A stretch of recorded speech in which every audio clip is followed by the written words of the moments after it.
Assalamualaikum warahmatullahi wabarakatuh. Bismillahirrahmanirrahim. Innal hamdalillah nahmaduhu wa nasta'inuhu wa nastaghfiruh wa na'udzu billahi min shururi anfusina wa sayyiati a'malina. Man yahdihillahu fala mudilla lahu wa man yudlil fala hadiya lahu.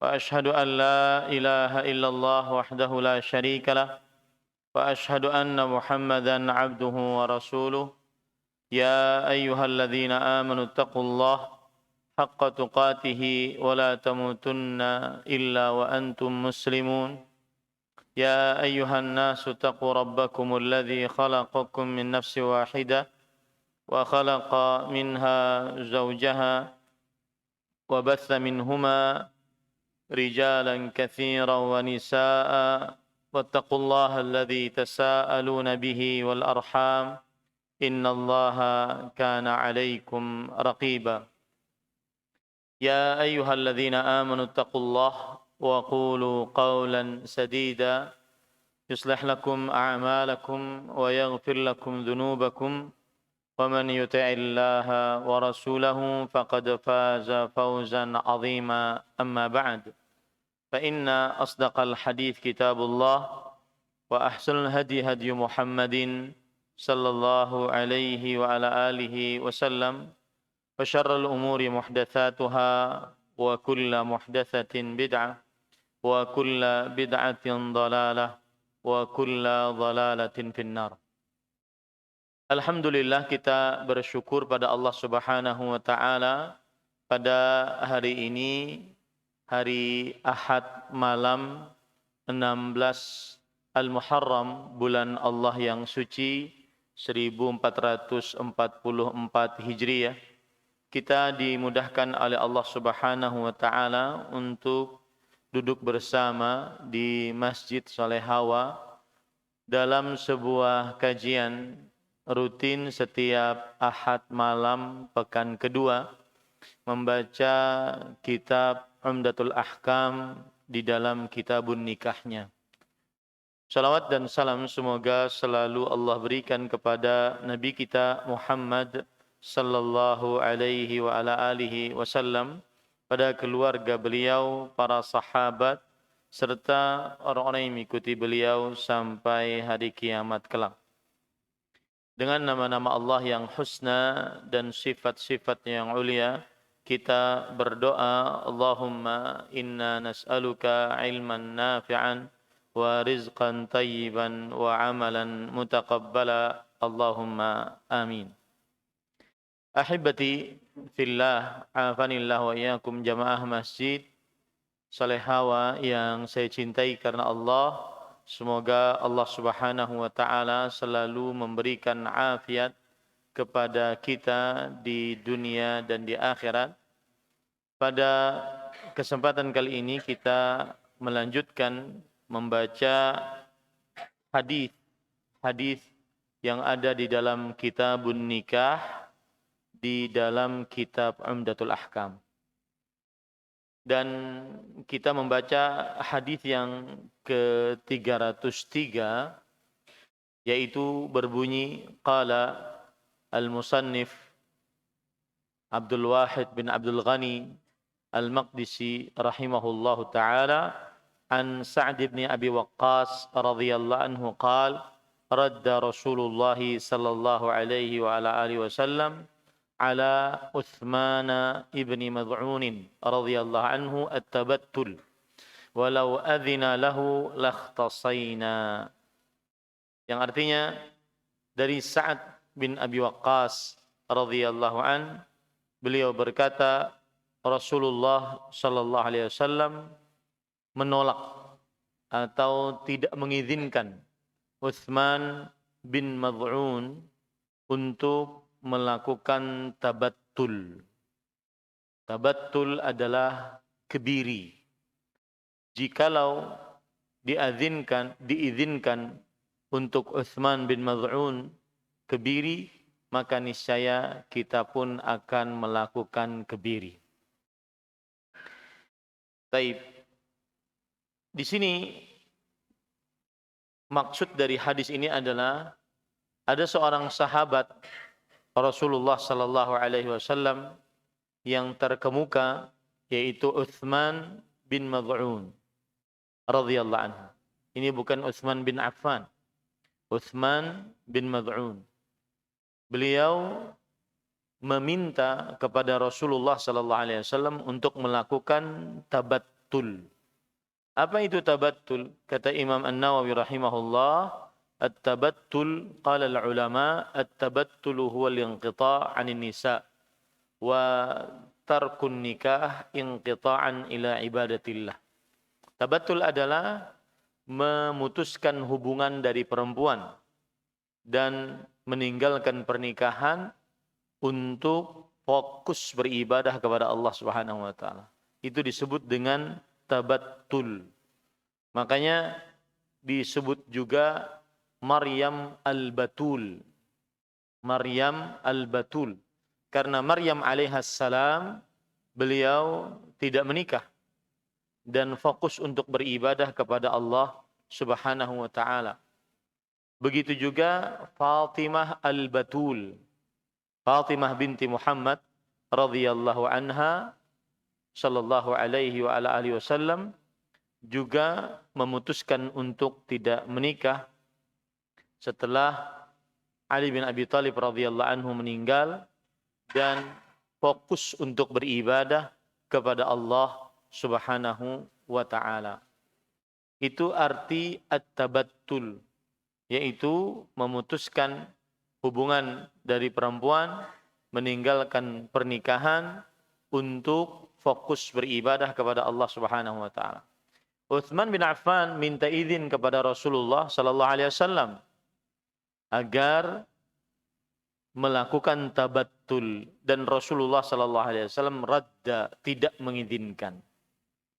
Jikalau diizinkan Rasulullah sallallahu alaihi wasallam Utsman bin Affan, maka Utsman bin Maz'un, maka niscaya kami pun para sahabat Nabi radhiyallahu anhum akan melakukan tabattul dengan cara mengebiri. Kebiri yang dimaksud adalah syaqqul unthayain wa intiza'ul baydatain, yaitu mohon maaf untuk lelaki dua buah telurnya dibelah, kemudian telurnya dilepas, dan dengan begitu dia dikebiri, tidak bisa mempunyai syahwat lagi kepada perempuan. Baik. Ahibati fillah, afanillahu iyyakum. Di dalam hadis ini terdapat berbagai macam permasalahan.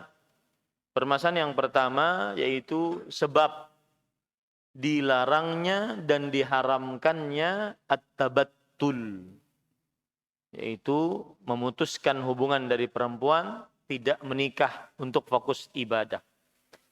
Sebab dilarangnya tabattul, kata Imam Al-Baghawi rahimahullah, wa kana tabattulu min syari'atin nasara.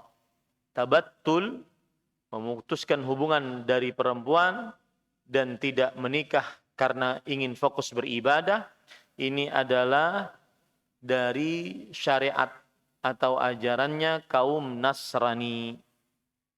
Fanahan Nabi sallallahu alaihi wasallam ummatahu anhu. Maka Nabi Muhammad sallallahu alaihi wasallam melarang umatnya melakukan demikian. Li yakthuran naslu wa yadumul jihadu. Agar banyak keturunan dan sehingga terus-menerus ada jihad. Kalau banyak keturunan, nanti keturunan yang tersebut akan menjadi pejuang-pejuang dalam agama Islam.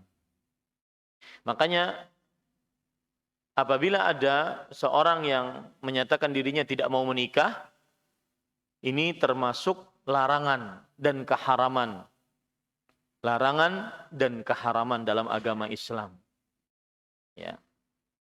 Imam Ibnul Mulaqqin rahimahullahu ta'ala, sebagaimana disebutkan dalam kitab Al-I'lam bi Fawaidi Umdatil Ahkam, Imam Ibnul Mulaqqin berkata ketika menjelaskan hadis ini, nahahu anhu liyaksuran naslu wa yadumul jihad. Nabi Muhammad SAW melarang untuk bertabattul agar terus bertambah keturunan dan agar terus bisa berjihad. Wa qad kana khairu hadhil ummati aktsaruhum nisaan. Dan sungguh umat terbaik, manusia terbaik di umat ini adalah yang paling banyak istrinya, yaitu Nabi Muhammad SAW. Paling banyak istrinya. Wa mata an tis'in wa mata as-siddiq an thalath. Nabi Muhammad SAW ketika beliau meninggalkan 9 istri. Kemudian Abu Bakar As-Siddiq radhiyallahu anhu ketika meninggal, beliau meninggalkan 3 istri. Wa Umaru an arba', dan Umar radhiyallahu anhu ketika meninggalkan 4 istri. Wa Utsman an itsnatain. Utsman bin Affan radhiyallahu anhu ketika meninggalkan 2 istri. Wa Aliun an iddati ma baina harair was sarari. Dan Ali bin Abi Thalib radhiyallahu anhu meninggalkan beberapa istri, baik itu istri yang dari wanita-wanita merdeka ataupun istri yang merupakan budak-budaknya. Berarti 4 khalifah Rashidah, manusia-manusia terbaik setelah para rasul, para nabi adalah laki-laki berpoligami. Antum saja tidak mau poligami. Ya, sama saya juga. Takut, kita penakut. Kemudian ahibati fillah, lalu Az-Zubair ibn al-Awwam, salah seorang yang dijamin masuk surga, an arba', meninggal dalam keadaan meninggalkan 4 istri. Wa kadza Abdurrahman, demikian pula Abdurrahman bin Auf, meninggal dalam meninggalkan 4 istri. Illa annahu tallaqa wahidatan fi maradhihi wa alaihi kana salaf. Tetapi Abdurrahman bin Auf saat beliau sakit, beliau talak 1 istrinya sehingga 3. Ya, sehingga 3. Dan begitulah para salafus saleh. Mereka senantiasa banyak istrinya. Maka laki-laki yang sanggup untuk berpoligami, sanggup kekuatan fisik, kekuatan ekonomi, kekuatan perasaan, ya, tega, raja tega, maka poligami. Itu syariat Rasulullah SAW. Itu adalah kebiasaan para salafus saleh, manusia-manusia yang diridhai oleh Allah Subhanahu wa taala. Karena dengannya Nabi Muhammad SAW berbangga. Rasul sallallahu alaihi wasallam bersabda, tazawwajul wadud al-walud. Menikahlah dengan wanita yang pecinta, romantis dan banyak anak. Banyak anak. Fa inni mukatsirun bikumul umam. Sesungguhnya aku adalah berbangga dengan jumlah kalian yang banyak di hadapan umat yang lain. Baik. Tapi yang tidak sanggup kekuatan fisik, tidak sanggup kekuatan ekonomi, tidak sanggup kekuatan perasaan, jangan coba-coba. Karena nanti akan menzalimi para perempuan. Menzalimi para perempuan. Baik. Kemudian permasalahan kedua adalah hukum melakukan kebiri pada anak Adam, pada manusia. Jadi kalau seandainya ada penguasa atau ada pengadilan atau ada peraturan undang-undang yang membuat peraturan tersebut, siapa yang melanggar peraturan maka hukumannya adalah dikebiri. Ada nggak di Indonesia undang-undang apa itu? Siapa yang tahu? Pelecehan seksual atau pedofil, anak kecil ya. Ya, melecehkan seksual anak kecil, maka dikebiri. Maka apa hukumnya secara asal ya? Secara asal dalam agama Islam. Imam An-Nawawi rahimahullah, ulama Islam abad ke-7 Hijriah yang bermadzhab Syafi'i, beliau mengatakan al-ikhtisa'u fi haqqil adami haram, saghiran kana au kabiran. Melakukan kebiri pada diri seorang manusia haram.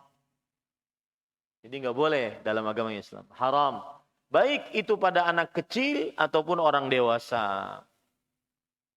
Kemudian Al-Hafidh Ibnu Hajar Al-Asqalani rahimahullahu ta'ala berkata, Nahyu tahrimin bila khilaf fi bani Adam.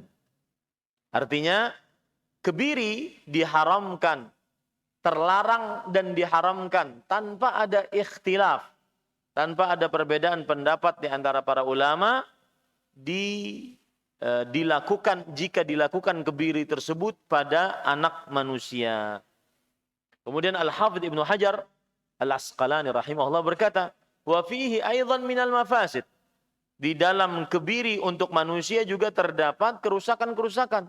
Ta'dzibun nafsi wa tashwih. Yaitu menyiksa manusia, memburukkan manusia. Ini enggak boleh. Ma idkhalid darar alladhi qad yufdi ilal halak. Disertai dengan memasukkan bahaya kepada diri seseorang yang bisa mengakibatkan kematian. Nah, ini tidak boleh. Wa fihi ibtalu ma'na ar-rajuliyah wa taghyiru khalqillah wa kufrin ni'mah.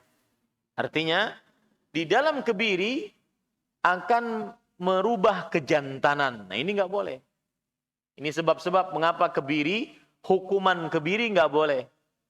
Karena di dalamnya ada merubah kejantanan. Kalau merubah kejantanan berarti merubah ciptaan Allah. Kalau merubah ciptaan Allah berarti kufur nikmat. Nah, itu enggak boleh. Lianna khalqa syakhsi rajulan minan ni'amil azimah. Karena penciptaan seseorang dalam keadaan laki-laki itu adalah termasuk daripada nikmat Allah Subhanahu wa ta'ala yang besar. Fa idza azala dzalik faqad tashabbaha bil mar'ah. Kalau hilang kelaki-lakiannya berarti menyerupakan diri dengan perempuan, dan menyerupakan diri dengan perempuan haram. Waqtaran naqsa 'alal kamal. Berarti dia memilih kekurangan dibandingkan kesempurnaan. Ya, ini penyebab bahwa hukum atau perlakuan kebiri pada manusia haram. Tidak boleh. Perlakuan kebiri pada manusia haram, tidak diperbolehkan. Baik. Permasalahan ketiga. Apa hukum kebiri pada selain manusia? Hukum kebiri pada selain manusia. Imam Al-Qurtubi rahimahullah, ulama Islam abad ke-7 Hijriah. Beliau berkata al-khisa fi ghairi bani Adam mamnu'un fil hayawan illa limanfa'atin hasilatin fi dhalik ka tatyibil lahmi aw qat'i dararin anhu. Artinya, mengebiri pada selain manusia terlarang juga pada hewan, kecuali jika ada manfaat yang dihasilkan dalam hal tersebut. Seperti membersihkan daging. Kalau dikebiri dagingnya jadi bersih. Hewan-hewan yang dikebiri dagingnya jadi bersih. Atau menghilangkan keburukan pada hewan tersebut, baru boleh. Imam An-Nawawi rahimahullah ta'ala berkata, Qala al-Baghawi, Imam Al-Baghawi berkata, Yahrumu khisa'u kulli hayawanin la yu'kal. Diharamkan mengebiri setiap hewan yang tidak dimakan dagingnya. Ya, seperti apa hewan yang tidak dimakan dagingnya? Kucing, haram. Ya, karena mungkin kucing kawin mulu. Ya, saya ada pengalaman tuh kucing. Jadi ada teman saya bilang, Ustadz, istri saya hamil 7 bulan. Mertua bilang, tuh istrimu sudah hamil 7 bulan, ayo mandi-mandi. Dan jangan lupa kalau mandi, nanti bawa kucing. Ya, kalau mandi nanti bawa kucing. Saya bilang, kenapa bawa kucing? Iya, enggak bawa sapi. Ya, karena katanya kucing kalau melahirkan banyak, itu anteng aja gitu. Enggak terlalu sakit. Nah, ini namanya tatoyur, tidak diperbolehkan. Merasa bernasib sial dengan sesuatu yang dilihat atau yang didengar. Ini tidak boleh. Kucing, kelinci. Saya di rumah melihara kelinci. Ada juga melihara hamster. Ya, hamster itu kan juga gitu. Cepat sekali dia. Ya. Kalau dikumpul sedikit langsung jadi itu. Tokcer pokoknya itu. Ya. Maka diharamkan mengebiri setiap hewan yang tidak dimakan dagingnya. Ammal ma'kul fayajuzu fi sigharihi wa yahrumu fi kibarihi. Wallahu a'lam. Adapun yang dimakan dagingnya boleh saat masih kecil, masih muda. Kalau sudah tua maka diharamkan. Nah, ini adalah permasalahan-permasalahan yang berkaitan dengan hadis yang kita baca tadi.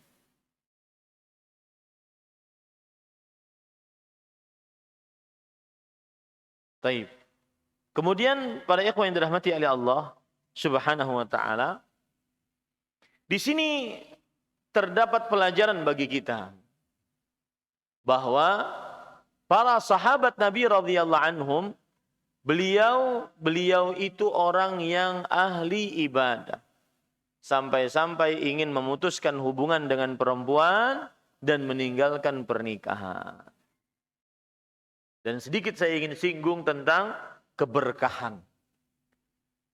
Para ulama mempunyai kaidah al-barakah ma'at ta'ah. Keberkahan beserta dengan ketaatan. Semakin taat, semakin berkah hidupnya. Wal khasarah ma'al ma'siyah.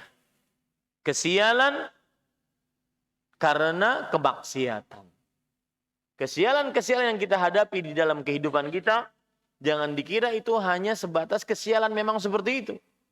Tetapi salah satu penyebabnya adalah kemaksiatan. Allah Subhanahu wa taala berfirman dalam Al-Qur'an, "Wa ma asabakum min musibah fabima kasabat aydikum wa ya'fu an katsir."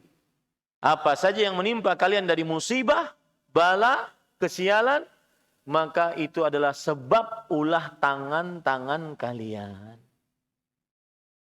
Begitu juga dalam ayat yang lain Allah Subhanahu wa taala berfirman, "Dhaharal fasadu fil barri wal bahri bima kasabat aydin nas liyudhiqahum ba'd alladhi 'amilu la'allahum yarji'un." Nampak kerusakan di daratan dan di lautan disebabkan ulah tangan-tangan manusia. Ya, agar mereka merasakan apa yang telah mereka lakukan. Makanya kaidah tadi, keberkahan bersama dengan ketaatan. Kesialan, kemalangan, keburukan karena kemaksiatan. Lihat para sahabat Nabi radhiyallahu anhum. Mereka ahli ibadah. Bahkan sampai saking gemarnya beribadah, sampai ingin memutuskan hubungan dengan perempuan, meninggalkan pernikahan agar fokus ibadah. Ini salah satu yang patut kita contoh adalah semangat beribadah kepada Allah Subhanahu wa taala. Apalagi di zaman banyak hal-hal yang melalaikan manusia. Di zaman banyak hal-hal yang melalaikan manusia, seperti media sosial dengan segala macam bentuknya. Melalaikan dari baca Quran, pagi-pagi sudah megang handphone, berjam-jam, sedangkan membaca Al-Quran, baru a'udzubillahi minasyaitonirrajim sudah menguap. Auzubillah. Kenapa? Karena dia setannya. Ya. Maka hati-hati. Contohlah para sahabat Nabi radhiyallahu anhum. Taib. Kita lanjut kepada hadis yang selanjutnya, yaitu hadis yang ke-304. Dalam buku saya 304 ya. Qala al-Imam Al-Hafidh Abdul Ghani bin Abdul Wahid Al-Maqdisi rahimahullah, berkata Al-Hafidh Abdul Ghani bin Abdul Wahid Al-Maqdisi, penulis kitab Umdatul Ahkam. An Ummi Habibah binti Abi Sufyan radhiyallahu anhuma annaha qalat ya Rasulullah ankih ukhti ibnata Abi Sufyan qala atawa tuhibbina dhalik faqultu na'am lastu laka bimukhliyah wa ahabbu man syarakani fi khairin ukhti فقال رسول الله صلى الله عليه وعلى آله وسلم إن ذلك لا يحل لي قالت إن نحدث أنك تريد أن تنكح بنت أبي سلمة قال بنت أبي أمي سلمة قالت قلت نعم قال إنها لو لم تكن ربيبتي في حجري ما حلت لي إنها لابنة أخي من الرضاعة أرضعتني وأبا سلمة ثويبة فلا تعرضن علي بناتكن ولا أخواتكن قال عروة وثويبة مولة لأبي لهب كان أبو لهب أعتقها فأرضعت النبي صلى الله عليه وعلى آله وسلم فلما مات أبو لهب أريه بعض أهله بشر حيبة قال له ماذا لقيت قال أبو لهب لم ألق بعدكم خيرا غير أني سقيت في هذه بعتاقتي ثويبة. Dari Ummu Habibah binti Abi Sufyan radhiyallahu an. Ummu Habibah istri Nabi, terkenal dengan kunyahnya. Pokoknya kalau di depannya Ummu itu berarti kunyah. Ummu atau Abu. Dan seorang muslim sunnahnya mempunyai kunyah. Ummu atau Abu. Ya. Ummu Habibah nama aslinya adalah Ramlah. Nama aslinya siapa? Ramlah. Ramlah binti Abu Sufyan. Abu Sufyan sahabat Rasul sallallahu alaihi wasallam. Salah seorang pemuka Quraisy. Abu Sufyan juga terkenal dengan kunyahnya. Namanya siapa? Sakhr bin Harb. Abu Sufyan itu namanya Sakhr bin Harb.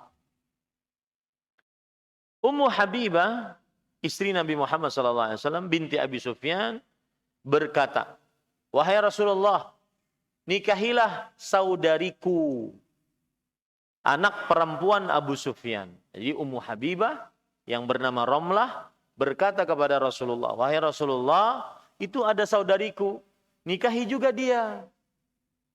Jadi nawarin saudarinya agar dinikahi oleh Rasulullah sallallahu alaihi wasallam. Lalu Rasulullah sallallahu alaihi wasallam, saudarinya ini bernama Izzah. Izzah. Bagus nih anak perempuan dinamakan Izzah. Izzah. Ya, Izzah. Ain zai ta marbutah. Izzah. Wahai Rasulullah, itu nikahi saudariku juga. Engkau telah menikahi aku, maka nikahi juga saudariku. Rasulullah SAW terkejut. Awatuhibbina dzalik? Apakah engkau suka itu? Kenapa beliau terkejut? Karena beliau mengira perempuan kan tabiatnya mempunyai rasa cemburu untuk dipoligami.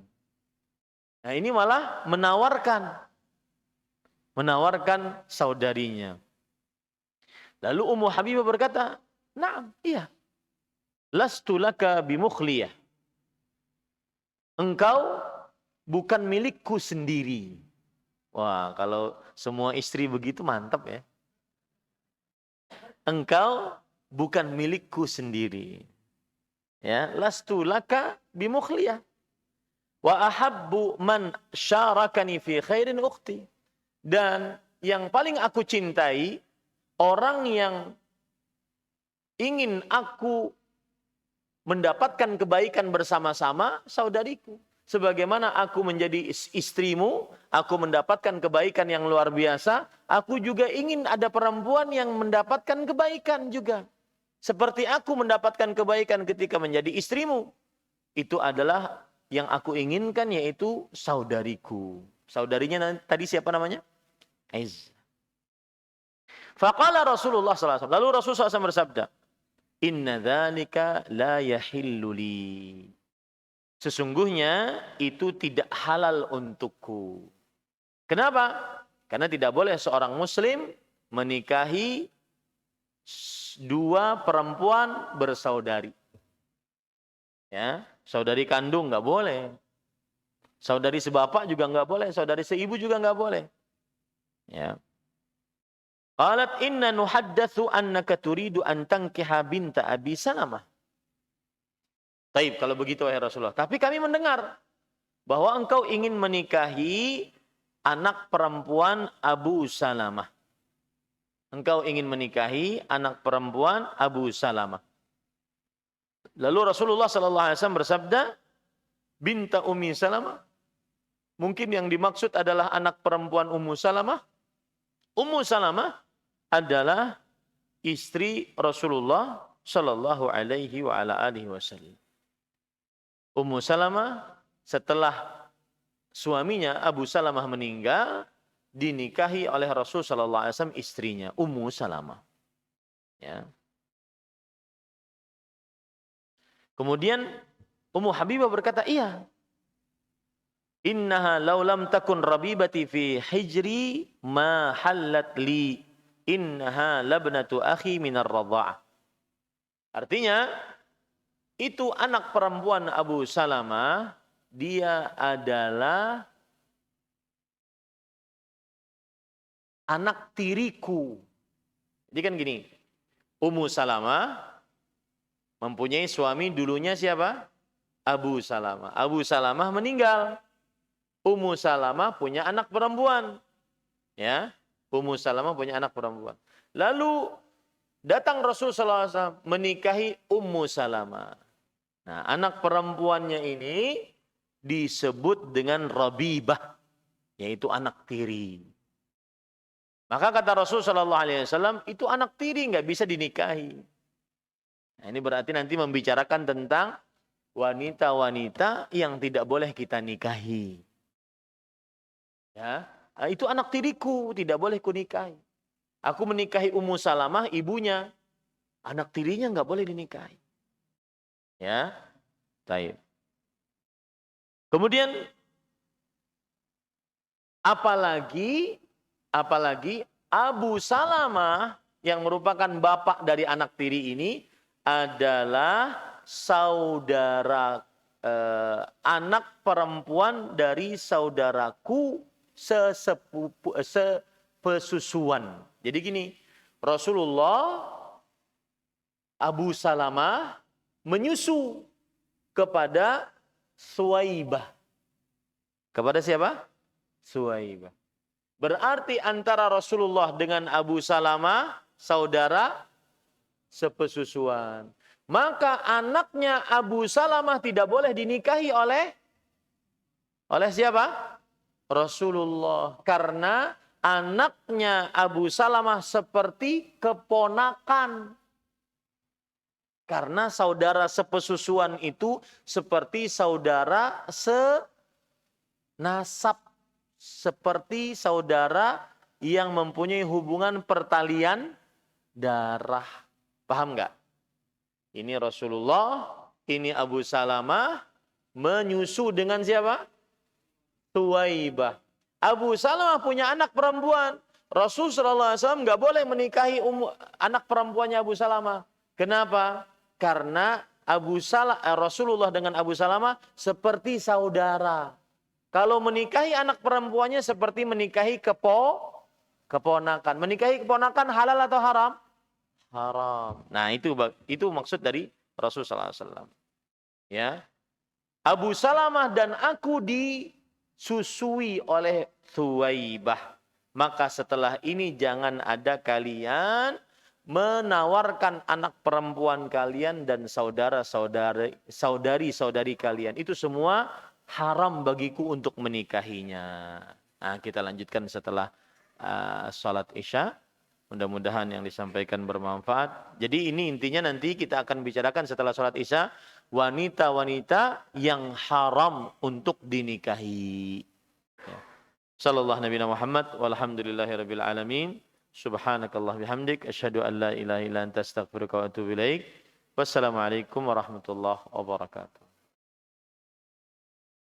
Bismillahirrahmanirrahim. Alhamdulillahirabbil alamin. Wa sallallahu wa sallam wa baraka ala abdihi wa rasulihi nabiyina Muhammad wa ala alihi wa ashabihi ajma'in. Amma ba'd. Tadi kita mempelajari tentang hadis dari Ummu Habibah, istri Rasul sallallahu alaihi wasallam yang bernama Ramlah, dan beliau adalah anak perempuan dari Abu Sufyan yang bernama Sakhr. Kemudian Ummu Habibah meminta kepada Rasulullah sallallahu alaihi wasallam agar menikahi saudarinya. Kemudian saudarinya tersebut bernama Izzah binti Abi Sufyan. Dan Rasulullah SAW merasa heran mengapa meminta agar menikahi saudarinya. Karena biasanya perempuan mempunyai rasa cemburu. Lalu Ummu Habibah berkata, sebagaimana saya bahagia mendapatkan suami seperti engkau, maka saya ingin merasakan kebahagiaan tersebut juga kepada saudari saya.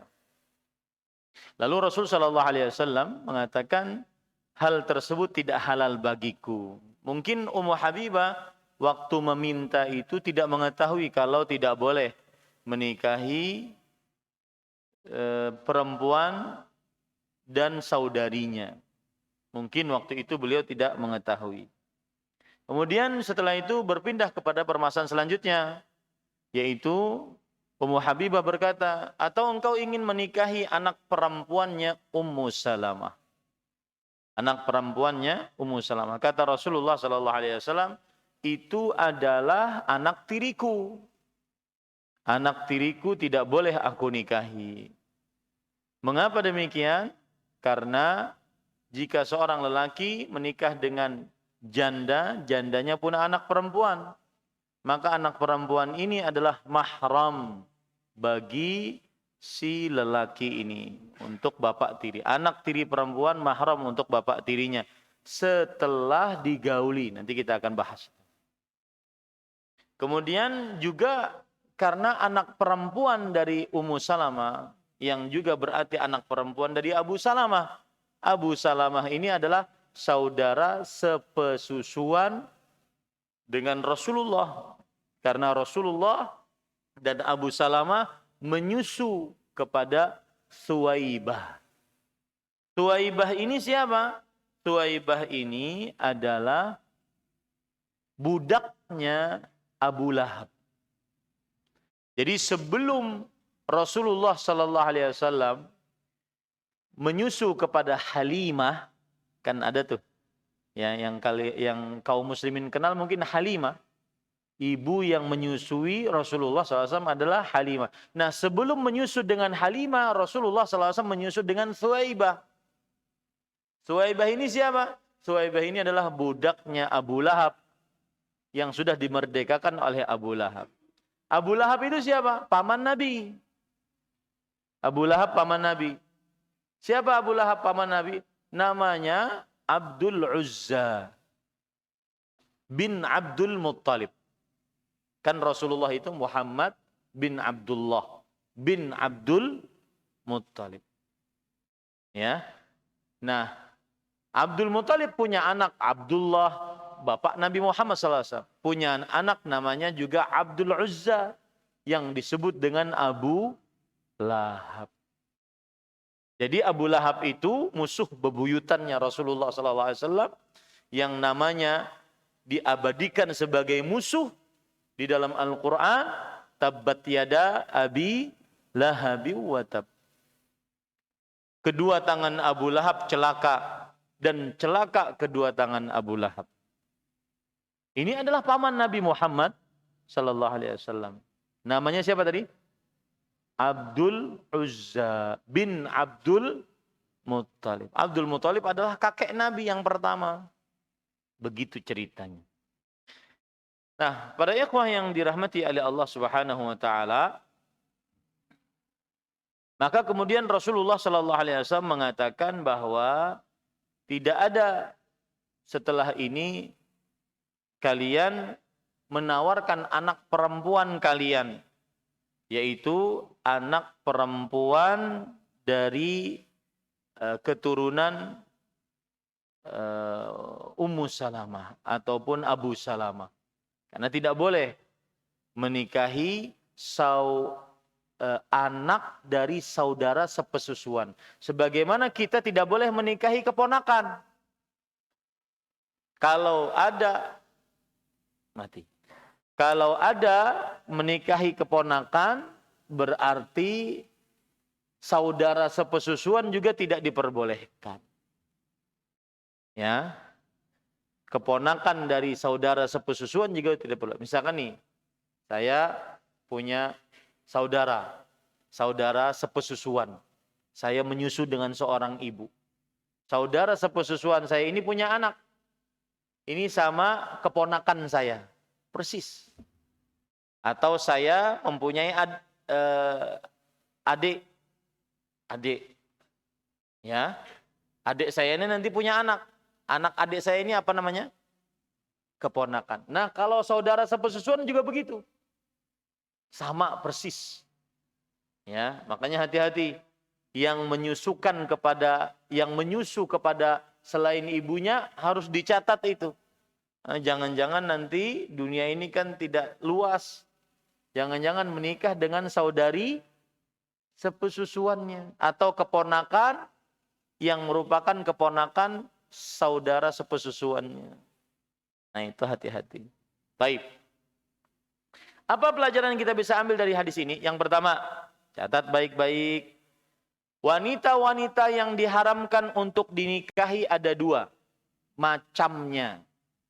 Yang pertama, wanita yang diharamkan untuk dinikahi selamanya. Yang kedua, wanita yang diharamkan untuk dinikahi terbatas dengan waktu. Ada dua macam ya. Wanita yang diharamkan untuk dinikahi selamanya nggak boleh dinikahi. Yang kedua, wanita yang diharamkan untuk dinikahi terbatas dengan waktu. Baik. Kita berbicara dulu wanita yang diharamkan untuk dinikahi selamanya. Ada kira-kira 7. Yang pertama yaitu ibu. Nenek terus ke atas. Ini haram untuk dinikahi. Ya. Ibu yang merupakan ibu kandung kita, kemudian terus ke atas nenek, terus ke atas buyut, ya, perempuan kita, haram untuk dinikahi. Satu. Yang kedua, bawah kita, anak perempuan kita, cucu perempuan kita, cicit perempuan kita, terus ke bawah, haram untuk dinikahi. Selamanya nggak boleh nikahi. Yang ketiga, saudari sekandung. Saudari. Entah itu kakak, entah itu adik. Pokoknya saudari perempuan. Sekandung atau sebapak atau seibu. Haram untuk dinikahi. Paham nggak sebapak atau seibu? Paham ya? Paham ya? Ya. Saudari sekandung. Sekandung itu berarti saya punya saudari, bapaknya sama, ibunya sama. Atau sebapak. Saya punya saudari, bapaknya sama, ibunya beda. Atau seibu. Saya punya saudari, ibunya sama, bapaknya beda. Ini haram untuk dinikahi. Itu yang keberapa? Yang ketiga. Yang keempat, yang keempat, keponakan perempuan. Keponakan perempuan. Keponakan perempuan itu baik anak dari saudari perempuan kita, keponakan perempuan, anak dari saudari perempuan kita. Misalkan nih saya punya saudari, punya anak perempuan. Nah ini tidak boleh untuk dinikahi selamanya. Yang kelima, saya punya saudara laki-laki. Saudara saya ini punya anak perempuan. Keponakan juga namanya kalau dalam bahasa Indonesia. Ini juga tidak boleh dinikahi. Itu yang kelima. Ya. Anak perempuan dari saudara laki-laki. Itu yang kelima. Anak perempuan dari saudara laki-laki. Itu yang kelima, tidak boleh dinikahi. Haram. Ilal abad. Selamanya nggak boleh dinikahi. Yang keenam adalah bibi. Dalam bahasa Arab, al-ammah. Al-ammah itu adalah bibi dari saudari bapak. Bapak kita, saya punya bapak. Bapak kita punya saudari, adiknya kah, kakaknya kah yang perempuan. Itu namanya dalam bahasa Arab apa? Ammah. Ammah. Dalam bahasa kita apa? Bibi. Itu yang keenam. Yang ketujuh, khalah. Khalah, saudari dari ibu. Nah, khalah, saudari dari ibu. Ini adalah wanita-wanita 7 haram untuk dinikahi selama-lamanya. Wanita ini haram untuk dinikahi selama-lamanya. Apa dalilnya? Surat An-Nisa ayat 23. Wa uhilla lakum ma wara'a dzalikum. Yang artinya dan dihalalkan bagi kalian selain itu. Dihalalkan bagi kalian, dihalalkan bagi kalian selain itu.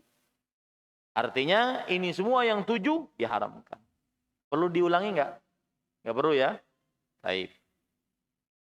Itu adalah wanita-wanita yang diharamkan untuk dinikahi disebabkan karena pertalian darah. Itu pertalian darah semua tuh. Ya. Selamanya tidak boleh dinikahi karena pertalian darah itu 7 itu orang. Yang kedua, wanita-wanita yang diharamkan untuk dinikahi selamanya karena pernikahan. Ada 4. Karena pernikahan. Diharamkan untuk dinikahi ini wanita. Ada 4. Yang pertama, ibu mertua. Ya, ibu mertua. Misalkan ada seorang lelaki menikah dengan seorang perempuan. Istrinya ini meninggal. Diembat ibu mertuanya. Ini nggak boleh. Ya, ibu mertua itu mahram abadi. Tidak boleh dinikahi selamanya. Ya. Yang kedua adalah anak tiri perempuan. Anak tiri perempuan. Paham? Anak tiri perempuan. Contohnya gimana? Saya menikah dengan seorang janda. Janda punya anak perempuan. Maka tidak boleh dinikahi anak tiri perempuan ini selamanya. Ya. Si janda mati, diembat anak perempuannya. Nah, ini enggak boleh. Tapi syaratnya satu. Harus sudah digauli. Jadi kisahnya begini. Kan misalkan nih saya ingin menikah dengan janda. Nikahlah. Bukan, belum hamil. Janda ini kan punya anak perempuan. Pas mau akad, saya terima nikahnya Fula. Belum sah. Saya lihat anak perempuan. Ini siapa nih? Anak saya katanya. Oh, saya nikah sama ini aja. Enggak jadi sama kamu, sama ini aja. Nah, itu masih sah. Karena belum digauli. Tapi Ustaz, kalau sudah akad tapi belum digauli, bagaimana? Masih sah untuk dinikahi. Pokoknya syarat harus digauli. Misalkan nih, saya nikah dengan seorang janda, sudah akad, saya terima nikahnya fulan, sah, selesai. Sebelum digauli lewat perempuan. Siapa nih? Anak saya, kata si janda ini. Saya talak kamu. Saya nikah dengan anaknya. Boleh nggak gitu? Hah? Boleh. Kenapa? Karena belum digauli. Tega banget nih. Ya, raja tega. Ya. Syaratnya harus digauli. Baru anak tiri perempuan jadi mahram abadi. Selama belum digauli, maka tidak menjadi mahram abadi. Taib, Ustaz. Kalau akad sudah, kemudian setelah itu belum digauli, tapi sudah sekamar. Belum dipegang, tapi udah sekamar. Masih mahram abadi enggak anak tirinya? Hah? Belum. Karena pendapat yang lebih kuat harus digauli. Tapi kalau sudah sekamar itu penuh dengan keraguan-raguan.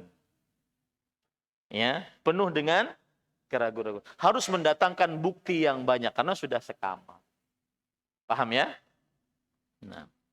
Kemudian yang ketiga, ibu tiri. Ibu tiri itu mahram abadi. Ibu tiri.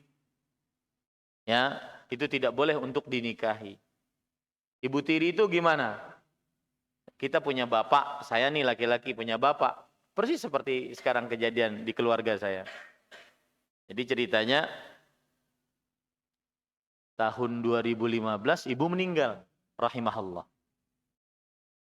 Sudah 7 bulan tuh bapak sedih, murung gitu, diem. Kan orang tua saya mensyaratkan saya mau pulang ke Indonesia, tapi orang tua harus tinggal di rumah saya. Saya bikin rumah yang lumayan besar, kemudian saya tinggal dengan orang tua saya agar saya bisa berbakti. Bapak ibu setuju, saya siapkan sebuah kamar. Setelah ibu meninggal, maka tinggal bapak sendirian. Kita sebagai anak kan tidak seperti mama merawat bapak. Sedih, murung. Suatu hari bapak saya bercerita ke saya. Saya dipanggil Jain di rumah. Itu ada teman bapak, umurnya 70, nikah lagi, dapat perawan. Mantap kan? 70 dapat perawan. Saya bilang, iya kah, begitu kah, Bah? Habis itu saya lihat kok roman-romannya ingin nikah lagi nih. Saya tawarin bapak mau. Senyum. Wah. Ya, kita nggak boleh kita sayang kepada ibu yang sudah meninggal. Kita ingin bakti kepada ibu. Tapi kita juga harus memperhatikan perasaan bapak. Ya. Jangan sampai kita menyiksa bapak. Kita merawatnya tidak seperti kita bisa merawat ibu merawat bapak. Minimal kan garukin badan belakang. Nggak bisa kita. Maka jangan terbawa perasaan. Wah, ini anak durhaka, nggak berbakti sama ibu, ibunya meninggal, bapaknya dinikahkan lagi. Enggak. Kita harus buang perasaan itu. Kita tetap berbakti, bisa mendoakan beliau. Lalu kita carikan ibu. Saya carikan. Sudah Pak, tenang aja, saya yang nyarikan. Saya urus semua. Dapat calon 2. 1 janda, anak 1 perawan. Pilih yang mana Pak? Ini fotonya. Kata bapak, yang perawan lah. Mantap. Yang perawan. Karena kalau seandainya janda ada anak 1 kan keterikatan dengan yang lainnya. Apalagi kalau jandanya janda cerai. Bahaya. Artinya bukan bahaya, maksudnya ada keterikatan dengan keluarga lain. Bapak tidak mau. Alhamdulillah sekarang mempunyai istri dan bahagia. Ya. Nah itu ibu tiri. Tidak boleh untuk dinikahi. Ya, ibu tiri tidak boleh untuk dinikahi. Ada cerita menarik tentang bapak saya ini. Hafizahullah ta'ala. Umur beliau sekarang 73 tahun, tapi masih sehat alhamdulillah. Suatu ketika kita makan-makan gitu. Saya termasuk anak yang suka kalau bapak makan. Sama dengan, jadi jamaah ngundang saya makan. Kalau bapak ikut, saya itu suka banget. Beda dengan mungkin dengan anak-anak yang lain, malu kalau orang tuanya ikut. Saya malah suka. Karena dengan begitu kita bisa menghormati bapak kita. Ini ada jamaah, kan makan sama-sama banyak tuh orang. Jamaah iseng, nanya ke bapak saya. Ayahanda, dipanggilnya Ayahanda. Ayahanda, ini kalau Ustadz Ahmad nikah lagi, Ayahanda mengizinkan enggak? Jawabannya di luar ekspektasi saya. Apa? Kalau Ustadz Ahmad ingin banyak pahala, mendingan nikahkan bapaknya lagi.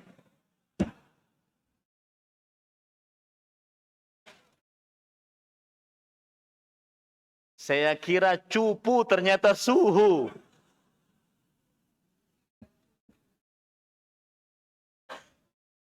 Kan? Subhanallah. Nah, habis itu para ikhwan yang dirahmati oleh Allah, nah itulah, itu ibu tiri. Tidak boleh dinikahi selamanya. Ilal abad. Mahram abadi. Ya, meskipun nanti mungkin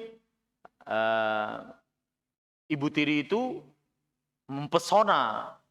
Yang nggak boleh dinikahi karena dia adalah ibu tiri.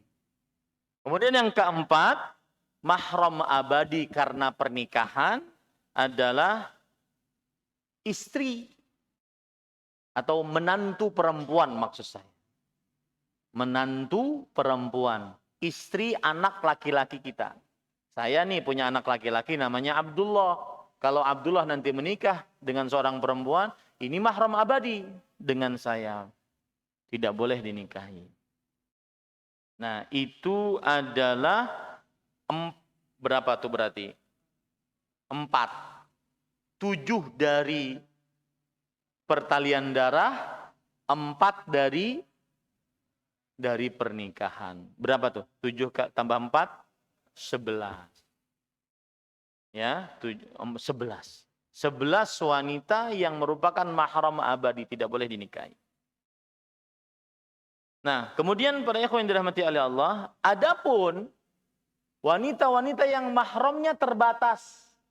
Terbatas dengan waktu, terbatas dengan keadaan, bukan abadi mahramnya. Seperti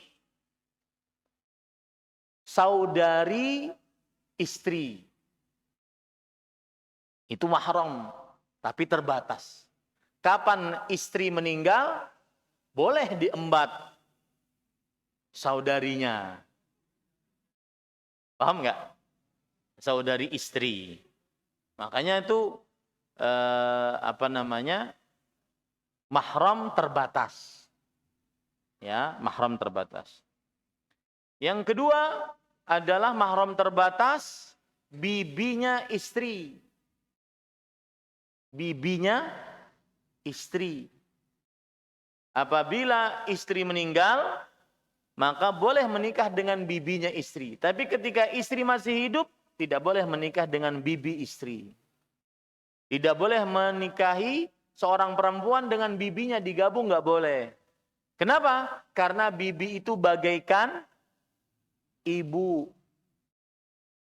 Ini saya menikah dengan seorang perempuan. Lalu saya menikah lagi dengan bibi dari perempuan ini, nggak boleh. Karena bibi itu bagaikan ibu. Yang ketiga, bibi tapi dari bapak. Yang kan tadi ada ammah, ada khalah. Ya, bahasa kita bibi juga sama. Ammah itu saudari dari bapak, khalah saudari dari ibu. Itu tidak boleh dinikahi. Ya, bibinya istri, baik itu saudari dari bapaknya istri atau saudari dari ibunya istri, tidak boleh untuk dinikahi. Paham ya maksud saya ya? Bibi istri pokoknya nggak boleh dinikahi. bibi istri. Paham ya? Bibi istri tidak boleh untuk dinikahi.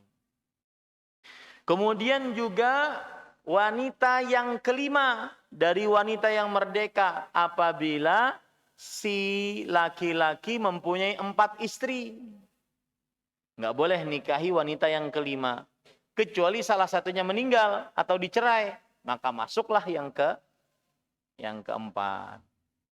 Nah ini mahram artinya diharamkan untuk dinikahi terbatas waktunya. Karena sudah punya 4 istri, maka tidak boleh menambah. Kecuali kalau berkurang, entah karena cerai atau karena meninggal. Maka boleh masuk 1 lagi. Itu yang selanjutnya. Kemudian wanita yang diharamkan untuk dinikahi yang selanjutnya adalah wanita pezina sampai bertaubat. Wanita pezina sampai bertaubat. Apabila ada seorang laki-laki berzina dengan seorang perempuan, maka ini tidak boleh menikah.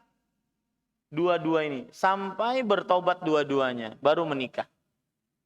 Atau seorang lelaki berzina dengan seorang perempuan, lalu perempuan ini dilamar oleh laki-laki lain, maka tidak boleh dinikahi perempuan yang berzina ini sampai bertobat baru dinikah. Wanita yang berzina tidak boleh dinikahi sampai bertobat. Ya, dan saya nasihatkan ini agar menjaga anak perempuan kita, terutama antum di kota besar, di kota metropolitan, pergaulan bebas, ya, apalagi kita di media sosial ditunjukkan yang seperti itu. Itu wajib kita protes itu. Wajib protes itu. Ya, wajib kita bikin konten yang memprotes itu. Kan perempuan anak 14-an, 15-an, kemudian diwawancarai. Fulana, kapan ini siapanya? Pacarnya, peluk-pelukan. Ini haram untuk diperlihatkan. Wajib kita protes itu. Kalau tidak bisa kita protes, ya bikin konten. Bahwa hal tersebut haram. Sehingga kita bisa bernahi mungkar. Jangan dibiarkan itu. Antum-antum yang bisa bikin konten itu haram. Dan itu saya lihat di kota lain sudah mulai. Anak-anak umur 13-an, 14-an diwawancarai. Siapa ini? Pacar saya. Kapan pacaran? Sejam yang lalu. Sambil gelendotan. Ya, subhanallah, pemandangan yang sangat keji. Dan saya berpikir pertama kali itu ketika perempuan seperti itu, mana nih bapaknya? Dan yang pertama kali bertanggung jawab atas perempuan seperti itu keluarga laki-lakinya, kita. Ya, hati-hati. Apa dalilnya Ustaz kita yang bertanggung jawab? Rasulullah SAW bersabda, Allah berfirman dulu, Ar-rijal qawwamun 'alan nisa. Para suami pemimpin bertanggung jawab atas para perempuan. Rasulullah SAW bersabda, Ar-rajulu ra'in ala ahli baitihi wa huwa mas'ulun anhum.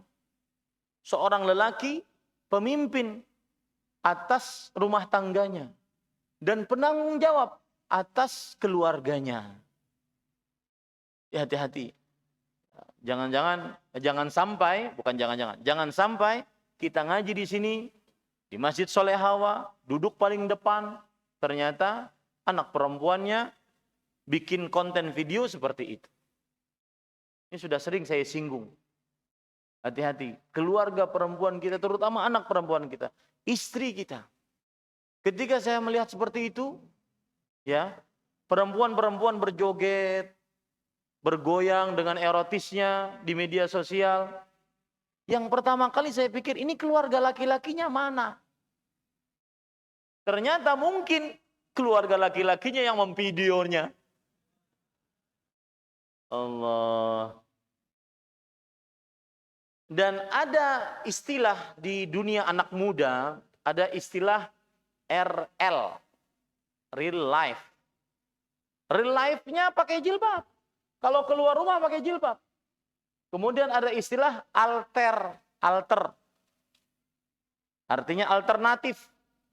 Alternatifnya kalau sudah pulang ke rumah, masuk kamar, di kamar ada kamar mandi, kalau ingin makan tinggal pesan online. Alternatifnya jualan payudara, jualan pantat, dapat duit. Hati-hati. Anak perempuan kita, lebih baik kita capek di dunia Pak, dibandingkan kita capek di akhirat. Ya, hati-hati, hati-hati. Taib. Ahibati fillah, afanillah wa yakum. Termasuk wanita yang diharamkan untuk dinikahi sampai terbatas adalah wanita yang dalam masa iddah. Sampai selesai masa iddah. Ini diharamkan untuk dinikahi terbatas. Terbatas. Kalau sudah selesai masa iddahnya, maka boleh dinikahi. Nah, ini para ikhwah yang dirahmati oleh Allah Subhanahu wa ta'ala. Baik, pelajaran selanjutnya adalah diharamkan untuk menikah dengan saudari istri jika istrinya masih hidup. Ini pelajaran selanjutnya. Diharamkan untuk menikah dengan saudari istri jika istrinya masih hidup. Dan pernikahannya tidak sah. Kalau pernikahannya tidak sah berarti bukan dicerai. Tetapi dipisah, dalam bahasa agamanya fasakh. Difasakh, dipisah. Kalau terjadi ternyata perempuan yang dinikahi ini adalah saudarinya istri kita, maka dipisah. Kan bisa terjadi itu. Misalkan nih, saya menikah dengan seorang perempuan, istri saya sekarang. Ternyata saya keluar kota, menikah dengan seorang perempuan yang lain. Maka ternyata ini adalah saudarinya istri saya. Maka wajib dipisah. Mungkin nggak itu terjadi? Mungkin. Atau ternyata saudari istri saya sepesusuan. Mungkin itu terjadi. Harus dipisah. Tidak sah pernikahannya. Kalau diteruskan berzina. Ini pelajaran selanjutnya. Pelajaran selanjutnya adalah tidak boleh atau diharamkan menikahi anak tiri perempuan. Seperti tadi, Rasulullah SAW tidak boleh menikahi anak Ummu Salamah. Karena Abu Salamah adalah saudara sepesusuan siapa? Rasulullah SAW. Tidak boleh menikahi anak tiri anak tiri. Ya, tidak boleh. Perempuan tidak boleh. Baik. Kemudian para ikhwan yang dirahmati oleh Allah Subhanahu wa taala, pelajaran selanjutnya atau hadis yang terakhir yang kita baca pada kesempatan kali ini, karena ini masih berkaitan dengan sebelumnya, an Abi Hurairah radhiyallahu anhu qala Rasul sallallahu alaihi wasallam la yujma'u bainal mar'ati wa 'ammatiha wala bainal mar'ati wa khalatiha. Rasul sallallahu alaihi wasallam bersabda, tidak boleh dikumpulkan antara seorang perempuan dengan bibinya, yaitu saudari bapak. Nggak boleh. Kita menikahi perempuan, kemudian menikahi bibinya, nggak boleh. Tidak boleh juga menikahi seorang perempuan dengan bibinya, yaitu saudari ibu. Saudari bapak dalam bahasa Arab apa? Ammah. Saudari ibu dalam bahasa Arab apa? Khalah. Ini tidak diperbolehkan. Ya, para ikhwan yang dirahmati oleh Allah Subhanahu wa taala.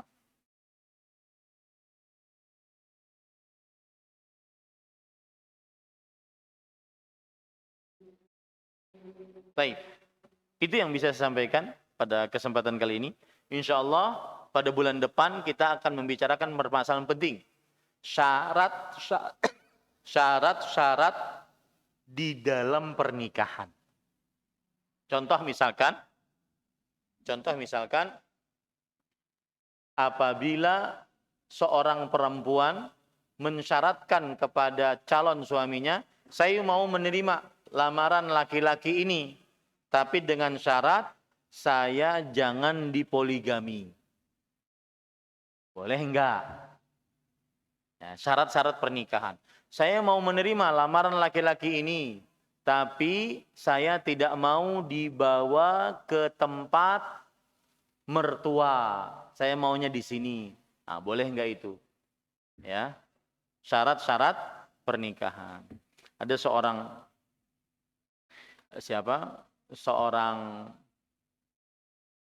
perempuan pernah bertanya kepada Syekh di Arab Saudi. Syekh, boleh nggak kita berdoa kepada Allah? Ya Allah, masukkan saya dan suami saya ke dalam surga. Kata Syekh, boleh. Sebentar Syekh, belum selesai doanya. Dan jika kami berdua masuk ke dalam surga, jangan kasih suami saya bidadari. Rupanya istrinya sangat cinta kepada suaminya. Maka Syekh menjawab, tubtulina fid dunya wa tubtulina fil akhirati kaman. Kata Syekh, kalian sudah menyiksa kita di dunia, tidak bisa poligami. Di akhirat juga begitu? Biarkanlah di akhirat juga kita bisa melaksakan. Ya, tapi ya kita pahami ya, perempuan sangat cinta kepada suaminya. Nah. Ya. Siapa yang paling bagus pertanyaannya dapat hadiah. Baik. Bagaimana hukumnya jika ada wanita yang bersedia dipoligami walaupun tidak menuntut apa-apa dan tidak menuntut suami untuk adil? Apakah suaminya tetap wajib untuk adil? Asal hukumnya laki-laki yang berpoligami wajib adil. Kecuali jika sang istri yang dipoligami, sang istri kedua, ketiga, keempat, tidak menuntut keadilan, menurunkan haknya. Boleh. Seperti siapa? Ummu Salamah radhiyallahu anha. Beliau kan dinikahi oleh Rasul sallallahu alaihi wasallam. Sebentar ya, saya carikan beberapa pengetahuan kita tentang istri-istri Nabi. Ya, tentang istri-istri Nabi. Saya ada menyimpan beberapa pengetahuan tentang istri-istri Nabi. Jadi istri-istri Nabi itu dinikahi oleh Rasulullah sallallahu alaihi wasallam, umurnya kebanyakan dalam keadaan yang sudah tua. Ya, umurnya kebanyakan dalam keadaan yang sudah tua. Ummu Salamah termasuk di dalamnya, istri Nabi yang dinikahi oleh Rasul sallallahu alaihi wasallam dalam keadaan yang sudah tua. Sebentar. Saya ingin buktikan. Ummu Salamah radhiyallahu anha, beliau ini dinikahi oleh Rasul sallallahu alaihi wasallam dalam keadaan umur sudah tua. Umur 50-an, 60-an. Nah, ketika itu Rasul sallallahu alaihi wasallam ingin menceraikan istri ini, Ummu Salamah. Kenapa? Karena sudah tua. Kemudian Ummu Salamah mempunyai sikap, jangan diceraikan wahai Rasulullah. Kalau saya sudah tua, tidak bisa dinikmati lagi, maka tetap saya jadi istri engkau. Tapi giliran saya, lihat di situ, giliran saya berikan kepada istri yang lain. Nah, kalau keadaannya seperti itu tidak mengapa. Dia rela untuk tidak disikapi oleh suami dengan secara adil. Tapi asal hukumnya suami yang berpoligami wajib adil. Makanya saya sering menasehatkan, kalau perempuan dilamar oleh laki-laki dan perempuan itu adalah istri kedua, istri ketiga, istri keempat, maka lebih baik ada pernyataan dari istri pertama bahwa memang istri pertama mengetahui, bukan minta izin, karena tidak akan pernah diizinkan.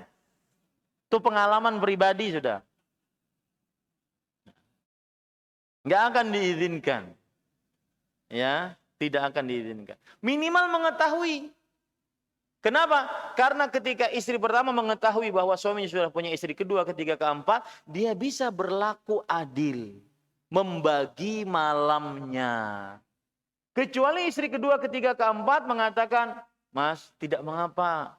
Sebulan sekali ke sini nggak apa-apa. Ya. Kemudian tidak menafkahi nggak apa. Kenapa? Karena dia janda kaya. Ya, tidak apa-apa. Yang penting saya menikah dengan Mas. Sebulan sekali sini tidak mengapa. Yang tua, yang istri pertama lebih berhak. Wah, enak banget seperti itu ya. Ya. Tidak nafkah juga apa-apa, enggak apa-apa. Maka yang seperti ini tidak mengapa kalau istri kedua, ketiga, keempat menggugurkan haknya. Selama tidak menggugurkan, suami tetap wajib adil. Ya. Dan tapi saya ingin ingatkan, istri yang seperti ini di awalnya oke. Awalnya iya. Apalagi kalau sudah punya anak. Mulai itu cemberut. Kelamaan yang di sana, di sini nggak diurus. Loh, katanya kemarin begitu peraturannya. Nah, itu. Maka awalnya iya. Tapi terkadang sudah berjalan waktu, apalagi kalau sudah punya anak, maka ada rasa cemburu. Itu pasti antara perempuan. Ini ilmunya sih begitu, saya juga nggak tahu ya. Ilmunya begitu, saya juga nggak tahu. Bagaimana saya sebagai istri harus menyikapi suami saya yang sering selingkuh selama 21 tahun pernikahan. Waduh. Dan 1 tahun terakhir ini dia sampai nikah siri. Sholatnya yang tidak jelas. Juga selalu meminjam uang riba.